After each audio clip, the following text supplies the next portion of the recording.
Coming up, the NFL has officially pushed that cap room a little bit higher for the upcoming season. What does it mean for Joe Schoen, the decisions that he needs to make with Daniel Jones, Saquon Barkley, Leonard Williams, Kenny Golladay? Can this offseason be one where the Giants can be both in the free agency water, the draft waters, and the building for the future waters? We dive in next.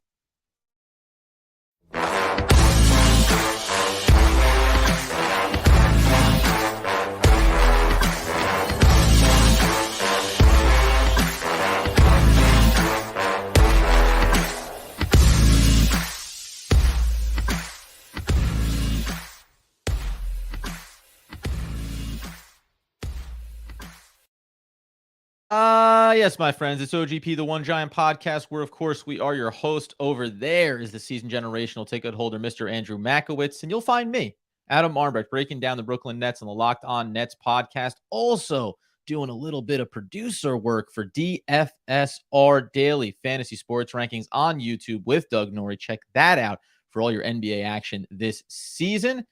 We know you're doing good, Andy. We know you got plenty of time to discuss. Let's sit in. Let's really get live on YouTube. I'm talking 1.5, 2 solid hour block.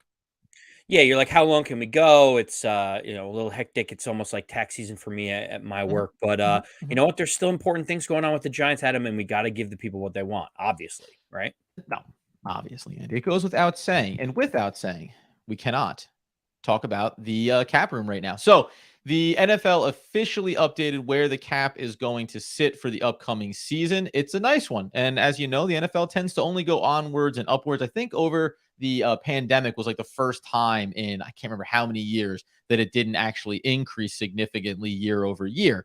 So the Giants will come into this offseason with the fourth most available salary cap space when the free agency period begins on March 15th. And they can get even a little bit higher depending on some moves that we will dive into. They have $44.4 million of available cap room, and that comes on the heels of the NFL announcing that the 2023 cap has been set at a record $224.8 million per team, which is over $16.5 million more from last year, Andy.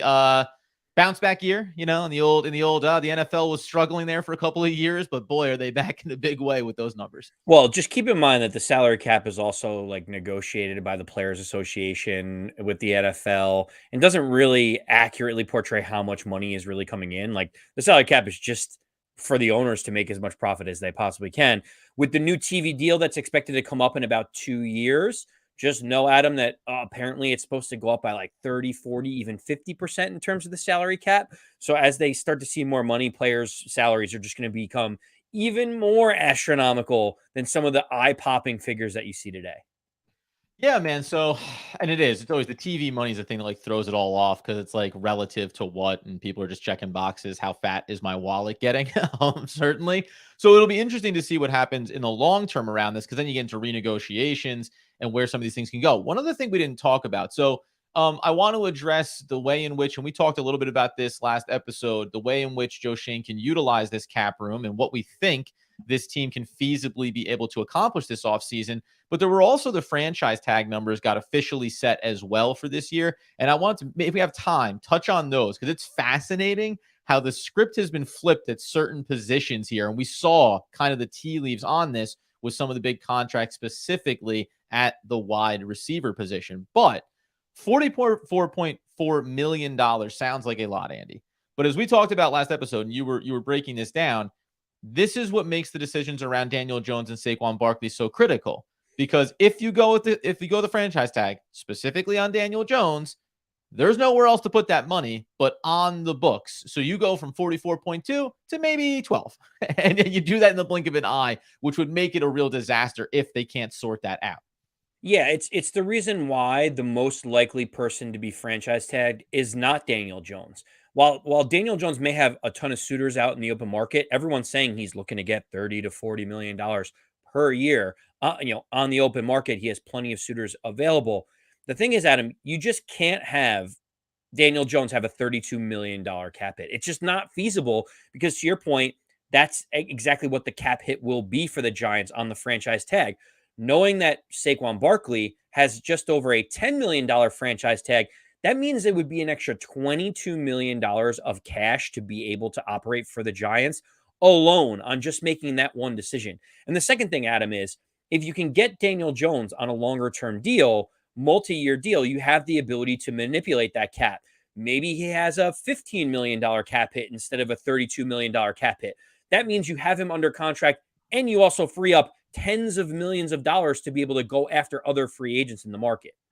Yeah. Yeah, no, it's true. So obviously that's going to loom large. And it's funny too. It kind of does take off or at least make it far more difficult if you're the Giants to say, well, we could use the transition tag. And I'm not saying that's what they want to do or they don't want Daniel Jones back, but it'd be a nice little safeguard of, hey, transition tag, it's a little bit less of a cap hit. And then if somebody wants him, you get real draft capital and significant capital out of it. But if nobody goes for it, being a little bit lower on the cap number is still going to be way too significant, especially when you think about, remember, teams need like 10 to 15 million kind of operating money coming into the draft class and then going into the regular season. You want to be able to make moves and have that flexibility. So you have to take that off the top here when you're looking at how much room Joe Schoen's going to have to work with. Yeah, so let's just say, for argument's sake, the most logical thing, if both players are going to be back, would be Saquon Barkley to get the franchise tag over Daniel Jones. But I have a question for you specifically about Jones, knowing that the cap hit and the money is all relative here to what the Giants can do to improve the team. Now, if you had the option of being able to franchise Daniel Jones for a $32 million cap hit, Adam, to be able to say, you've had one good year, let's see if we can build on that or if this is sustainable. Or the other option is, let's sign him up to a multi-year deal in the $35 million range, but you allow the cap hit to be lowered by moving and manipulating the contract structure to bonuses and all this other stuff. So you'd be signing up for Daniel Jones at a higher annual contract value, longer term, but you're also lowering the cap to improve the team. But then all of a sudden, if Daniel Jones does well on the franchise tag, you obviously have to readdress this thing. You're kicking the can. What would be your preference if they said, you are Joe Schoen today, you are very good looking at him, you now have the job, what would you like to do with Daniel Jones? You pick. I heard you're good looking at him, and I just got lost out in a moment. Yeah, it's interesting, right? Because like, if I'm Joe Schoen and I believe in Daniel Jones and his development, then it's really easy to go with, hey, the contract extension. This is why when people say, oh, do a 3-year deal, like, no, if you're in for a penny, in for a pound, right? Commit to it, because it means you can spread out the money that much more and you can improve the team that much more quickly in this offseason and in the off seasons ahead if you believe in Jones.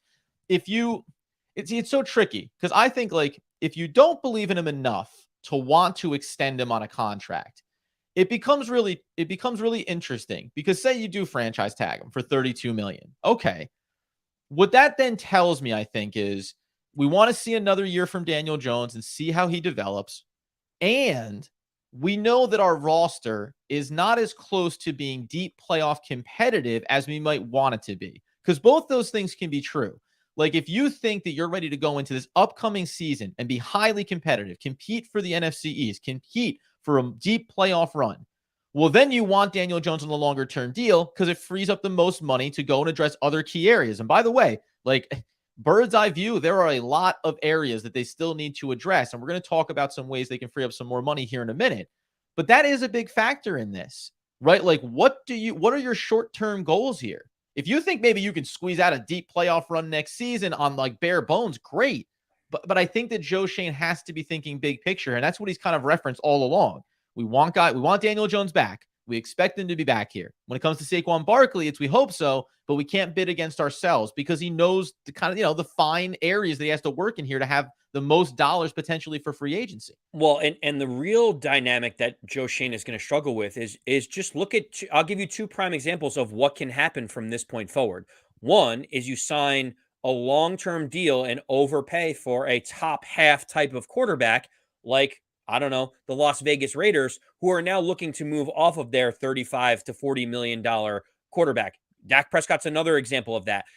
After this year, there's no more money. He's making $40 million. Is he a $40 million quarterback? That's what happens when you sign them to the longer term deals. There's teams moving off of them. Then if you don't do that and you play the franchise tag game, you get into the Lamar Jackson situation, where the contract dynamics start to change, Adam. Like, if they would have just signed Lamar Jackson a year and a half ago, then Deshaun Watson's $230 million fully guaranteed contract wouldn't be a flag in the ground that they would have to be dealing with.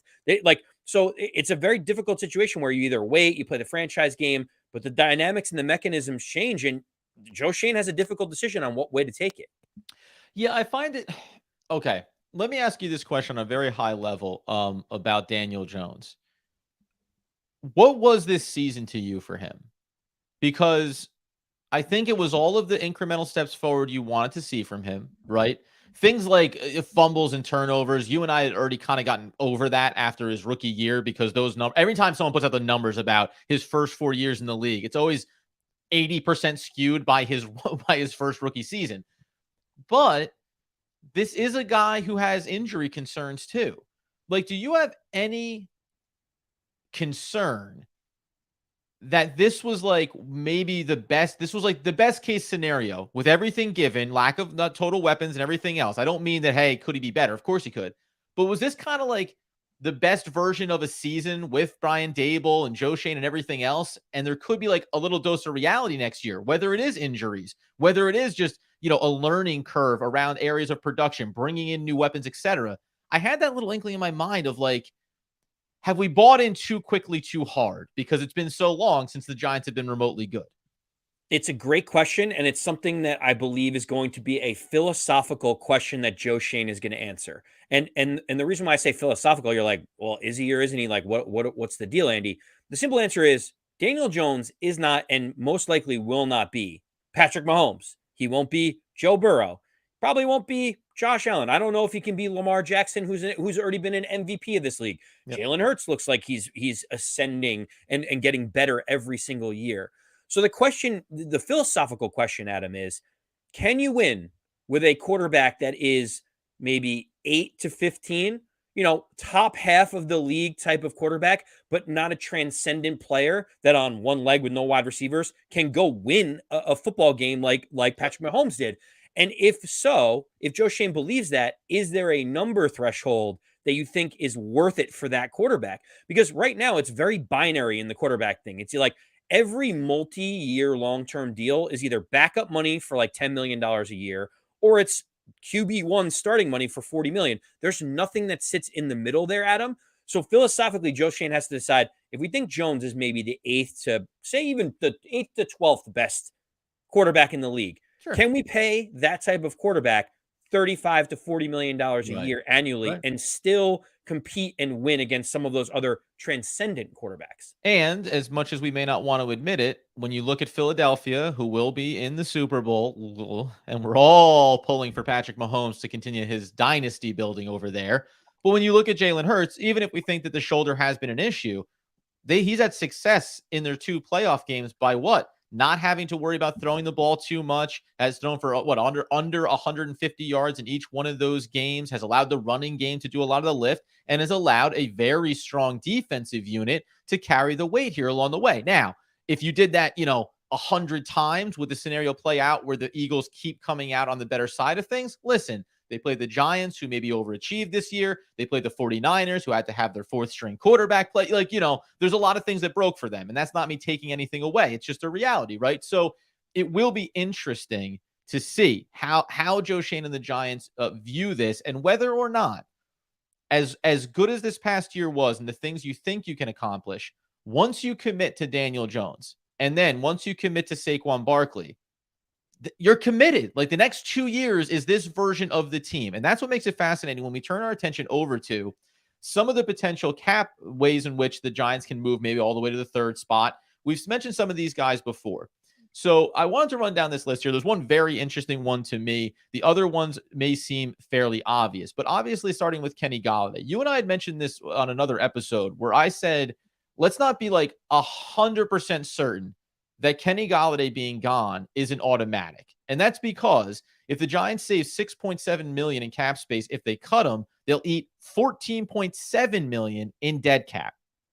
That is a significant number. And the one thing that I think goes too, they said if they wait until that's pre-June 1, just to clarify, post-June 1, you save the 13.5 and it's only a 7.9 in dead cap. So that the second of the two is the better option, and one that maybe feels a little more realistic.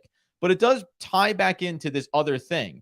because Kenny Golladay wasn't an extension player or a reworked contract player. But remember, Dave Gettleman did a lot of that at the end of his tenure, reloading and backloading money. And that's part of the thing that's creating such a problem for the Giants. So Joe Schoen not only has to think about cutting players, dead cap hit, spreading that dead cap hit out, and then even guys he may want to keep.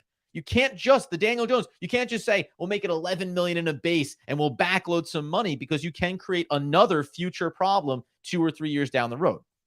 Yeah, it's tough. I mean, I think you have the door is a little bit more open for you than it is for me on Kenny Golladay. I think even at saving 6 million and eating 14 million of dead cap, like for the amount of production that Kenny Golladay has provided, that $6 million could be spread across one or two role players at other positions that I think the Giants would want to fill. It actually could fill out half of the draft class signees just with that cash alone.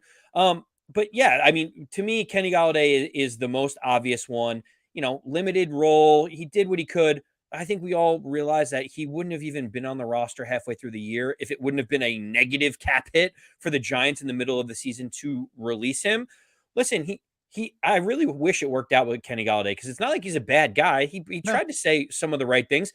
Even in a reserve role, making $20 million a year, he was still coming in and trying to make blocks in that game against the Vikings. So, he's a good guy. It just didn't work out. The Kafka Daboll system doesn't seem to really suit his skill set much. He's an obvious one. It'd be great if we could get the 13 million to act now to be able to do what we can for the team. 100%. So we'd also talked about Leonard Williams here a little bit, and this was the same thing where this just comes down to he has a cap hit of over 30 million. This has to be a reworked contract. You have to find a way to bring that number down. The problem is too, and I'm going to tie this into Dexter Lawrence, which isn't remotely talking about cutting or getting him off the team. But when do you go and get the extension done for Dexter Lawrence, right? He already went out and proved it this year. Everybody loves him, universally praised.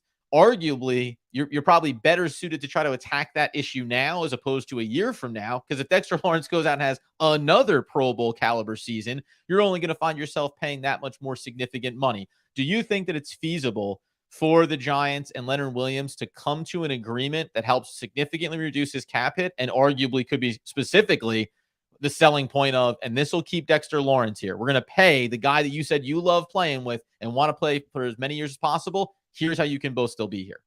Yeah, I mean, it's a pretty simple equation with Leonard Williams, I think, where Leonard Williams has a $32 million cap hit that's top 5 of any non-quarterback in the entire NFL. Right. So that is just not sustainable to have someone like that have that cap hit. Yeah. The Giants would have 20 million in dead cap if they were to release Leonard Williams, which would mean that the Giants would free up $12 million in cap space. I think the simple answer that you go to Leonard Williams is, hey, it basically starts at 20 million. We're going to, if we were to release you, we're going to have a $20 million cap hit. If you want to restructure with us and stay here for 2 or 3 years and make about $20 million a year, we can potentially make that happen for you without it impacting much for all of us. And so if Leonard Williams says, I can get a multi-year deal that's more than 20 million on the open market, then he should decline the Giants' request to do that, and he should go out onto the open market. But I think cooler heads will prevail here. It feels like there's a sweet spot where he can make just about $20 million. The Giants could free up cap space and use that money to sign all of these guys that have made this playoff run possible. Brief follow-up. Is Leonard Williams worth 20 million? Oh, we don't have it. It doesn't matter. I mean, at this point, whether he's on the roster or not, he will account for $20 million of contractual spend for the Giants. Oh, no. No matter whether he's here or not. So the answer could be he's a $13 million player. But if the question is, for $20 million, would I rather have Leonard Williams or not?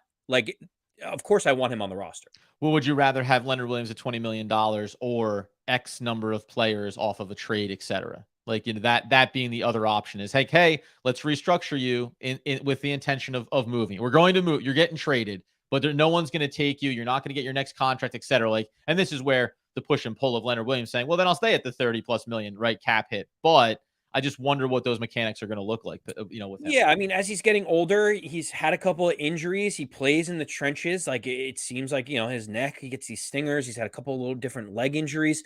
When Leonard Williams is healthy, he is a potential Pro Bowl defensive lineman. That's what he is. I would love to have him around. The issue is just, if he can't restructure and we can save 12 million, that 12 million can be put in a whole host of ways that the Giants need it desperately. And you look at different guys like, Jihad Ward, and you're going to do the extension with Dexter Lawrence. You feel like you could almost draft another defensive tackle and reset things on the defensive line. Personally, I'd rather have Leonard Williams back, but there is some questions if he doesn't want to agree to come down to that 20 million. Where do we stand? Like, what's the actual number that would be worth it? Other guy that we want to touch on here as well, and it's only because this was inside of, listen, we could find these lists. We've talked about some of these players previously, but Adoree Jackson got thrown onto this list, who's 27 years old, obviously. He's had, now, I found it interesting. I guess the one reasonable talking point about this is that he's played 25 games over the last 3 seasons. So there is an injury concern there. And we know that he missed a large chunk of this season. There's no denying that he's the best cornerback on this team, that when he was on the field and healthy, his impact was there. His ability to go one-on-one and follow number one wideouts for the opposition was 100% true. And he signed for, it's only $11 million next season. And the way that this was framed inside of this was, need to decide if they're getting enough production for that cap hit. I get it when you talk about the injury as well, but I'd be really hard pressed to think that the Giant, like, that number is not significant. Understanding that there is some injury concern around a player, but you're still in that sweet spot before cornerbacks maybe start to fall off the cliff a little bit. You still have plenty of runway on him. Like, I wasn't even putting him in consideration mostly. And by the way, you can double it down, because not only is he your number one corner right now, you don't know who your number 2, 3, 4, 5, 12 corner could be. We know we have a lot of young players, and that's being dismissive of Cordell Flott and other guys, but you don't know who else is going to be there. That's what makes it impossible to even consider the idea of Jackson being a movable or cuttable player. Yeah, I think sometimes as fans, when we create these lists too, we kind of lose a sense of reality a little bit, Adam, because it's like they're like, oh, just let Saquon Barkley walk and draft a 5th round running back and we'll be good. And it's like, okay, I understand from like a money standpoint, yeah, the 5th round running back is cheaper than Saquon Barkley, but when healthy, Saquon Barkley is like a top 5 running back in the league. He changes how defenses approach you.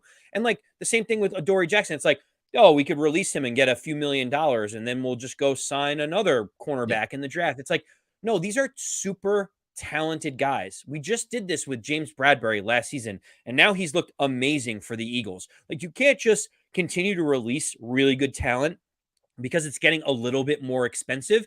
At some point, you need to have a good mix of veteran leaders that are on maybe are making more money than maybe what they're worth. And then you have rookies who are young and energetic and enthusiastic that are on rookie deals that are probably outperforming their contracts. It's just the way it works. For me, Adoree Jackson is a prime example of that. Like, you're not going to get a cornerback with his upside and skill set for $10 million on the open market. It's just not something that's there. So for me, that's like a hard.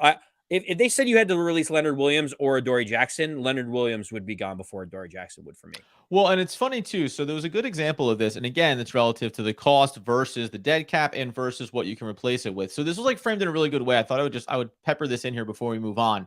I was looking at a Bleacher Report article where it's talking about dead cap and using John Doe signing, right? And the life of the contract, how much money to pay out, plus the bonus, and that gets rated out across it. But the way that it gets framed here, I think, is worth noting. Teams attempting to avoid too much dead money in their salary cap is the goal, but dead money is simply a sunk cost. So cutting a player that creates $6 million in dead money and $4 million in salary cap space, a team should cut that player if they can upgrade his position for less than $4 million, right? So like, that is maybe when we talk about Kenny Golladay would be the good example here, right? When you talk about saying, yeah, it's a sunk cost of $14 million, even if you do it early, let's say, and I would assume that they hold off and wait to flip that. But even at 14, $6.7 million, can you upgrade the wide receiver room with $6.7 million? And we'll get into free agency guys, et cetera, to thin market there. You mentioned about maybe it's money for the draft, the draft class you're going to bring in. If you think that you can look across the roster and for 6.7 improve a position, then it's short-term worth it. Again, you don't want to just basically be saying like, that was a huge mistake, but this is the throwing good money after bad, right? You don't keep going down the road on something if you feel like the time has already come. I still would expect them to hold off and flip that and then say, what do we do with $13+ million and how do we improve this roster? And it's going to be, listen, free agent, buys and et cetera, but there's going to be a lot of needs there. I think we could get a little bit more value out of $1 million per catch with that $6 million, because that's exactly how many catches Kenny Golladay had. He had 6 catches on the season. Can you get more But that production out of last catch was a nice touchdown, right? Against it was against backups with a backup quarterback who's not going to be on the roster. So it's yeah, it was pretty fitting that he made that catch too. Last guy I'm just going to throw in here that was mentioned was Darnay Holmes, who's 20, he's a 24-year-old fourth round pick for the Giants. But we understand, man, we had really high hopes for him coming into this season. Training camp looked like it was sending all the right signals. Maybe we got a little bit of fool's gold there because the Giants wide receiver core wasn't as good as maybe it needed to be in order to give you a proper gauge on how players were looking. He's 2.7 million that the Giants can save. And this actually is a low level one. Like, these are actually the more important ones. It's the guys that are 2 to 4, maybe 4.5 or 5 million. These are guys that after you have a draft class and he's a holdover from the previous regime and you already feel like Cordell Flott is poised to be moving up the depth chart chain here, right? Like Darnay Holmes, that's a $3 million. And I think I'll give the perfect example that you probably used last year with a lot of guys. That could be a backup offensive lineman, maybe, right? Like that could be someone in the room that you can have be a contributor potentially. Do you assume that Darnay Holmes at almost 3 million is very much going to be fighting for his roster life come this offseason? Yeah, I mean, he had every opportunity this season to try to carve out his niche and his role as that slot corner, and it felt like his production on the field wasn't that great. Adam, keep in mind, drafted by a different regime. We always say that constantly. It's like, the simple answer with Darnay Holmes is he was drafted by a different team, and to be able to cut him, the Giants would only have 150,000 in dead cap that would hit, right? So like Joe Schoen has to decide, can I get better out of $2.5 million than what Darnay Holmes was? I didn't scout his skill set. I didn't sign him up. I didn't see the vision on potentially what has happened with him. It's a really good question to ask. I think because there's so little dead cap and they did draft Cordell Flott and maybe Rodarius Williams sticks around, that they may take that $2.5 million and look elsewhere at him. Yeah. So the other thing that I just wanted to bring up here, and by the way, shout out to everyone that's in on the YouTube live. We appreciate you being in there. We do have a couple of some mentions around the idea of like this is still going to be another part of the rebuild here for the New York Giants. And I think that that's true. You try to address the guys that you can or the guys that you want to retain. And then you look to hopefully supplement that in the draft class. Like, I don't know how active free agency is going to be for the Giants. But the other thing I just wanted to close out on was the 2023 franchise, non-exclusive franchise, and transition tags were all put out there. So we knew, we were talking about this earlier, 32.4 for the quarterback, transition tag of 29.5, right? So now again, maybe that is worth it for, the extra $3 million, right? Every little penny counts. But I think there's some more symbolic things that go on when it comes to the quarterback. Interestingly enough, though, Andy, we had talked about this when it came to Saquon Barkley. I still put on the transition tag because the transition tag on him is 8.4 as opposed to the franchise tag of 10 million. Like, that's just, it's 1.5 million extra if you're already going to be saying like, hey, we're pushing pause on a longer term contract, or if that's ever going to be the case, you might as well maximize the value of it. Give me your thoughts on that quickly before I just highlight some of the crazy numbers to me that you see out here when you look across where the franchise tag and transition tag is. Yeah, I mean, listen, I'm okay with the transition tag because if this is a rebuild, if some other team is willing to pay that much and give us capital for it That's it. on these really delicate questions that we're asking, it's not as if you're like, okay, we have Patrick Mahomes, we're just going to pay him whatever top market dollar is, and we're getting cute with how we want to structure his contract. It's like, no, there are definite legitimate questions about Daniel Jones. If we could save a few $1,000,000, I mean, the transition tag also wouldn't sit well with Daniel Jones as the quarterback himself, probably being like, not only are you only committing to me for 1 year, but you're letting every other team have an opportunity to get me. If I play well this year, do I really want to be back in this situation again? If you're not willing to commit to me long term, I think Yeah. there's a whole host of questions that can be asked at that point. But yeah, I mean, it is a Would you fascinating do thing. that? Would The you do Giants it? Would you put the transition tag on Daniel Jones? I'm telling you what happens. You put on the transition tag, and a team gives you 2 first-round picks and signs Daniel Jones away. Yeah, yes, I would do it. Yeah. Yes. Yes. I mean, and I'm a Daniel big Jones guy. Yeah. Daniel Jones Yep. advocate and supporter.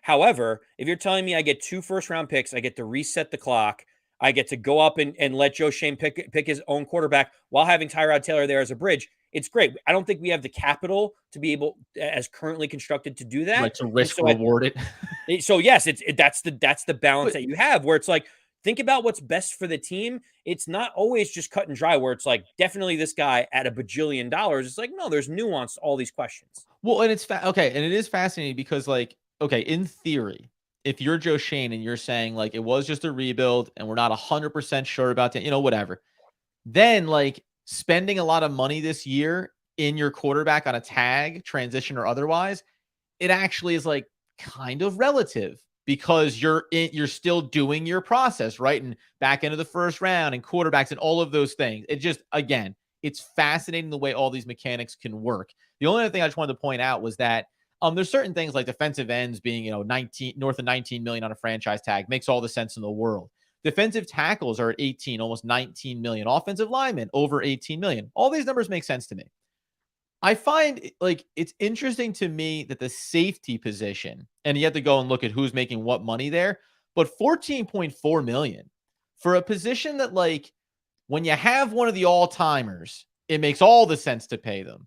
But it's very rare that you ever want to have to pay your safety that much money. Like that, it's a very interesting. That to me, it's a high number. I would associate like safeties as being closer to the running back spectrum than to the number one wideout spectrum in the current NFL. And I just it's a fascinating number to me. Like I can't imagine being in that spot. And by the way, the Giants are going to be close to that spot coming up here when it comes to Xavier McKinney in another year. Keep in mind, Xavier McKinney just announced yesterday that he's switching agents to Dave Mugoletta, who is considered one of the high-end broker type agents. He has reset the market on the safety position multiple times in his negotiating career. So obviously Xavier McKinney is going to be looking to get paid. And if you are a Giants fan and you're thinking, oh, I'm frustrated about the accident that he had and he, he needs to prove it and go out and prove it again. If the Giants are looking to sign him long term, it's just going to continue to go up and up and up. And it starts at 14 million, Adam, because that's what the franchise tag is, and it can go north of that. The Giants have so many of these difficult decisions on who to pay. You talked about Dexter Lawrence. You talk about Xavier McKinney being eligible. They have to decide on Daniel Jones and Saquon Barkley. There are so many decisions to be made, and seeing what the franchise tag is, Xavier McKinney decision even impacts Julian Love to this point, right? Everyone's saying $8 to $10 million. If you pay him $10 million, do you have 15 or 16 million next year for someone like Xavier McKinney? Sorry, and there's the clarification because somebody mentioned this in here. We're talking about transition tag, non-exclusive franchise tag, and exclusive franchise tag. And it is correct. Non-exclusive franchise tag is what sends the 2 first-round picks if they get signed away. The transition tag, to make sure that we're clarifying it correctly, players are free to negotiate with other teams on the transition tag, and previous teams have the right to match the offer sheet.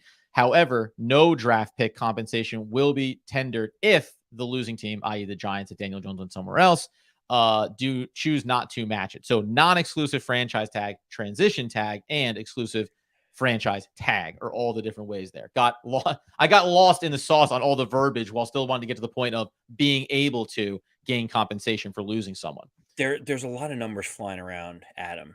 But what I will, a lot of strands in the old duder's head. You know what I mean? Well, what I will say is, at the end of the day, my friend, I'm going to pose you a question. Okay. Because Daniel Jones's cap hit has been wiped away, and let me just tantalize you a little bit, because I know that you still have questions about him at certain cost points and things. Although you think he performed admirably this year, what if the Giants got a phone call and Tom Brady said, "I'll take $5 million less than whatever Daniel Jones's franchise tag would be"?